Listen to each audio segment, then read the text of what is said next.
জীবনে খারাপ সময় আসবে, কখনো পরিস্থিতি আপনাকে ভেঙে ফেলবে, কখনো কাছের মানুষ কষ্ট দেবে, কখনো মনে হবে সবকিছুই শেষ।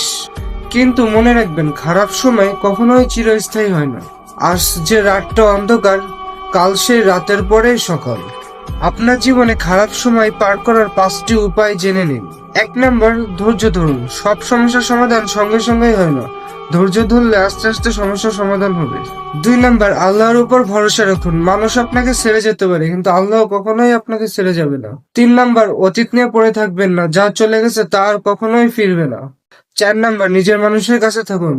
কষ্টের সময় একা হয়ে যাবেন না। বিশ্বস্ত পরিবার ও কাছের মানুষের সাথে কথা বলুন। 5 নাম্বার, মনে মনে নিজেকে মনে করিয়ে দিন যে এই সময়টা চলে যাবে। এই 5টি নিয়ম মেনে চললে আপনার জীবনে খারাপ সময় আপনি অনায়াসে পার করতে পারবেন। ভিডিওটা ভালো লাগলে একটা লাইক করবেন এবং ভিডিওটা যদি আপনি শেষ পর্যন্ত দেখেন, অবশ্যই একটা কমেন্ট করবেন।